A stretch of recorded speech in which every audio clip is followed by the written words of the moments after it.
تو آج ہم چلتے ہیں ایک ایسے صوبے کی طرف جس کے بارے میں اکثر لوگ صرف ایک ہی تصویر رکھتے ہیں کہ پہاڑ اور برف، مگر جو کوئی نہیں بتاتا وہ یہ ہے کہ اسی صوبے میں ایک ایسی جھیل بھی ہے جسے صدیوں پرانی محبت کی داستان نے امر کر دیا۔ ایک ایسا درہ بھی ہے جو دو الگ دنیاؤں کو جوڑتا ہے، اور ایک ایسی مقدس چوٹی بھی ہے جو مقامی روایات میں ہزاروں سال سے احترام پاتی آئی ہے۔ خیبر پختونخوا ایک ایسا صوبہ جہاں مہمان نوازی کی روایت زندگی کا حصہ ہے، اور جہاں قدرت نے اپنے سب سے حسین رنگ بکھیرے ہیں۔ آج ہم اس صوبے کے 3 ڈویژنز کی مکمل سیر کریں گے۔ ایک ایک جگہ کو محسوس کرتے ہوئے ہم چلیں گے۔ تو ہمارا سفر شروع ہوتا ہے صوبے کے جنوبی حصے سے، جہاں پختون قبائلی ثقافت اپنی اصلی شکل میں آج بھی زندہ ہے۔ دریائے ٹوچی کے کنارے آباد بنوں اپنی زرخیز زمین اور قدیم تاریخ کے لیے جانا جاتا ہے۔ اکوڑا کے آثار قدیمہ سے ملنے والے نوادرات صدیوں پرانی انسانی آبادی کی گواہی دیتے ہیں، اور بنوں میوزیم میں یہ تاریخ نہایت خوبصورتی سے محفوظ رکھی گئی ہے۔ شہر کا کنٹونمنٹ علاقہ، میریان کا مقام اور تاریخی بازار کی رونق اس ضلع کی روزمرہ زندگی کی مکمل تصویر پیش کرتے ہیں، جہاں دریا کا پانی آج بھی کھیتوں کو زندگی بخشتا ہے، اور لکی مروت میں پختون قبائلی روایات اپنی مکمل طاقت کے ساتھ زندہ ہیں۔ دریائے کرم کا پانی، سرائے نورنگ اور تاجوری کے قصبے، اور مروت پہاڑیوں کا سلسلہ اس زمین کی سختی اور خوبصورتی دونوں کو ظاہر کرتا ہے، اور روایتی پختون دیہات آج بھی وہی مہمان نوازی کی رسم زندہ کیے ہوئے ہیں جو صدیوں سے اس علاقے کی پہچان رہی ہے، جہاں ایک اجنبی مہمان بھی خاندان کے فرد کی طرح خوش آمدید کہا جاتا ہے۔ اور بنوں ڈویژن کا آخری حصہ ہے شمالی وزیرستان، جہاں بلند پہاڑ اور گہری وادیاں پختون قبائلی ثقافت کو اپنی اصلی حالت میں محفوظ رکھے ہوئے ہیں۔ میران شاہ اور میر علی کے قصبے اور شوال ویلی اور توچی ویلی، ان کی خوبصورتی اس دور دراز خطے کی وہ زندگی دکھاتے ہیں جو باقی دنیا سے الگ مگر اپنی مکمل شان کے ساتھ قائم ہے۔ اور اب ہم رخ کرتے ہیں صوبے کے اس حصے کی طرف جہاں پختون اور سرائکی ثقافتیں آپس میں گھل مل جاتی ہیں۔ دریائے سندھ کے کنارے آباد ڈیرہ اسماعیل خان صوبے کے جنوبی دروازے کے طور پر جانا جاتا ہے، اور شہر کا تاریخی گھنٹہ گھر اور قلعہ روڈ اس کی پرانی شان کی یاد دلاتے ہیں، جبکہ ڈیرہ اسماعیل خان میوزیم شہر کی مکمل تاریخ کو سنبھالے ہوئے ہے۔ چشمہ بیراج دریائے سندھ کے پانی کو ذرات کے لیے قابو میں رکھتا ہے، اور قریب ہی کھڑی ہے تخت سلیمان، ایک بلند پہاڑی چوٹی جسے مقامی روایات میں صدیوں سے احترام حاصل ہے، اور کہا جاتا ہے کہ یہاں سے پورے خطے کا سب سے شاندار نظارہ دکھائی دیتا ہے۔ اور یہی وجہ ہے کہ یہ چوٹی ہمیشہ سے مقامی لوگوں کے دلوں میں ایک خاص مقام رکھتی ہے۔ ٹانک دریائے گومل کے کنارے واقع ایک ایسا قصبہ ہے جو قبائلی علاقوں کے قریب ہونے کی وجہ سے منفرد ثقافتی رنگ رکھتا ہے۔ چندولا کا علاقہ، دریائے گومل کا پانی اور تاریخی بازار کی گہما گہمی اس علاقے کی زندگی کی دھڑکن ہے، جبکہ خوبصورت میدان اور پہاڑیاں اس زمین کی قدرتی رہنائی کو ظاہر کرتی ہیں۔ اور لوئر جنوبی وزیرستان کے بلند پہاڑ اور روایتی قبائلی دیہات لدھا اور سراروغا قبائلی زندگی کی مکمل تصویر پیش کرتے ہیں۔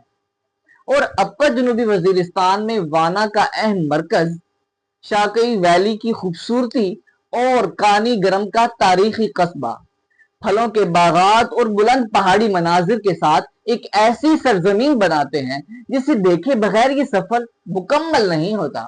اور ڈیرہ اسماعیل خان ڈویژن کا آخری حصہ ہے پہاڑ پور، جہاں نہری نظام سے سیراب ہونے والے سرسبز کھیت، تاریخی بازار اور روایتی دیہات ایک پرسکون زرعی زندگی کی عکاسی کرتے ہیں۔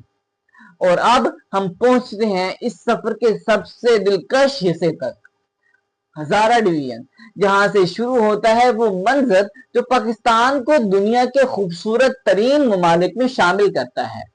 ایبٹ آباد اپنی خوشگوار آب و ہوا کی وجہ سے صدیوں سے مسافروں کا پسندیدہ پڑاؤ رہا ہے۔ برطانوی دور میں میجر جیمز ایبٹ کے نام پر بسایا گیا یہ شہر آج بھی اپنی ٹھنڈی فضا اور سرسبز مناظر کے لیے مشہور ہے، اور شملہ ہل سے پورے شہر کا شاندار نظارہ دکھائی دیتا ہے۔ الیاسی مسجد اپنی خوبصورت تعمیر کے لیے مشہور ہے، اور لیڈی گارڈن پبلک پارک میں شامیں گزارتے خاندان اس شہر کی روزمرہ زندگی کی جھلک پیش کرتے ہیں۔ الائی کی سرسبز وادی، اس کی چراگاہیں اور صاف شفاف پہاڑی ندیاں ایک ایسا پرسکون منظر پیش کرتی ہیں جو شہری زندگی کی بھاگ دوڑ سے کوسوں دور محسوس ہوتا ہے۔ اور بٹگرام میں قراقرم ہائی وے کے کنارے واقع تھاکوٹ کا مقام اس شاہراہ کی اہمیت کو ظاہر کرتا ہے جو پاکستان کو چین سے ملاتی ہے۔ یہاں سے دریائے سندھ کے نظارے سفر کرنے والے ہر مسافر کو مسحور کرتے ہیں، اور ہری پور کی سب سے بڑی پہچان ہے اس کے دو عظیم ڈیم۔ خانپور ڈیم کا خوبصورت پانی سرسبز تفریح اور واٹر سپورٹ کے لیے مشہور ہے، جبکہ تربیلا ڈیم دنیا کے سب سے بڑے مٹی سے بنے ڈیموں میں سے ایک پاکستان کی بجلی کی پیداوار میں کلیدی کردار ادا کرتا ہے۔ ہری پور قلعہ شہر کی تاریخ کا امین ہے، اور دریائے دور کا پانی اس زرخیز زمین کی زندگی کی بنیاد ہے۔ کولائی پیلس صوبے کے سب سے دور دراز اور خوبصورت اضلاع میں سے ایک ہے۔ پیلس ویلی کے گھنے جنگلات اور برف پوش پہاڑ ایک ایسی دنیا پیش کرتے ہیں جو ابھی تک زیادہ تر سیاحوں کی نظروں سے اوجھل ہے، اور انہی جنگلوں میں نایاب جانوروں اور پرندوں کے قدرتی مسکن آباد ہیں جو اس علاقے کو ماحولیاتی لحاظ سے بھی نہایت اہم بناتے ہیں۔ اور لوور کوہستان دریائے سندھ اور قراقرم ہائی وے کے کنارے واقع ایک اور پہاڑی ضلع ہے۔ پتن کا مقام اور دلکش وادیاں اس خطے کی قدرتی خوبصورتی کو مکمل کرتی ہیں۔ اور اب ہم پہنچتے ہیں اس سفر کے سب سے شاندار لمحے تک، مانسہرہ، پاکستان کے سب سے مشہور سیاحتی مقامات کا گھر ہے۔ بالا کوٹ سے گزرتے ہوئے سرسبز پہاڑوں کے درمیان سفر کرتے ہوئے ہم پہنچتے ہیں ناران کاغان ویلی کا دل، جہاں ہر موڑ پر ایک نیا منظر آپ کا استقبال کرتا ہے۔ اور یہیں قریب ہے جھیل سیف الملوک، پاکستان کی سب سے مشہور جھیل، جس کے بارے میں صدیوں پرانی لوک داستان ہے کہ ایک شہزادہ ایک پری سے محبت کرتا تھا، اور آج بھی چاندنی راتوں میں لوگ کہتے ہیں کہ وہ پری اپنی سہیلیوں کے ساتھ اسی جھیل میں نہانے آتی ہے۔ برف پوش پہاڑوں کے درمیان اس جھیل کا فیروزی رنگ کسی جادوئی منظر سے کم نہیں ہوتا، اور تھوڑا آگے بڑھیں تو لولو سر جھیل کی بلند اور پرسکون خوبصورتی ملتی ہے، اور اس سے آگے بابو سر پاس، ایک بلند پہاڑی درہ جو کاغان ویلی کو گلگت بلتستان سے ملاتا ہے، اور جہاں سے گزرنا خود ایک ایڈونچر سے کم نہیں۔ اور شوگرا کے سرسبز میدان اور سری پائے کی چراگاہیں ہائکنگ کرنے والوں کی جنت ہیں، جہاں دور تک پھیلی سبزہ زاریں اور برف پوش چوٹیوں کا امتزاج ہر قدم پر ایک نئی تصویر بناتا ہے۔ تورغر کے پہاڑی جنگلات اور دلکش وادیاں اور اس کے روایتی دیہات صوبے کے اس دور دراز حصے کی خاموشی اور اس کی خوبصورتی کو ظاہر کرتے ہیں۔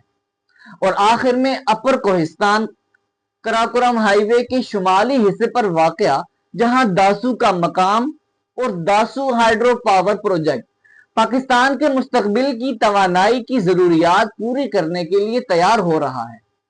دریائے سندھ کا پانی اور بلند پہاڑی مناظر اس سفر کو ایک شاندار اختتام دیتے ہیں۔ تو یہ تھا ہمارا آج کا سفر۔ بنو کی قبائلی روایات سے شروع ہو کر تخت سلیمان کی مقدس بلندی سے گزرتے، تربیلا کی عظمت کو محسوس کرتے اور آخر میں کاغان ویلی کی جادوئی خوبصورتی اور جھیل سیف الملوک کی فیروزی چمک پر ختم ہوا۔ خیبر پختونخوا صرف پہاڑ اور برف نہیں، یہ ایک ایسا صوبہ ہے جہاں ہر وادی کی اپنی کہانی ہے، ہر پہاڑ کی اپنی روایت، اور ہر مسافر کا استقبال اس گرم جوشی سے ہوتا ہے جو صدیوں سے یہاں کی پہچان رہی ہے۔ اگر آج کا سفر آپ کے دل کو چھو گیا ہو تو لائک کریں، سبسکرائب کریں اور کمنٹ میں بتائیں جھیل سیف الملوک نے آپ کا دل جیت لیا۔ اگلی بار ہم خیبر پختونخوا کے مزید خوبصورت علاقوں کی طرف نکلیں گے، تو ہمارے ساتھ ضرور جڑے رہیں۔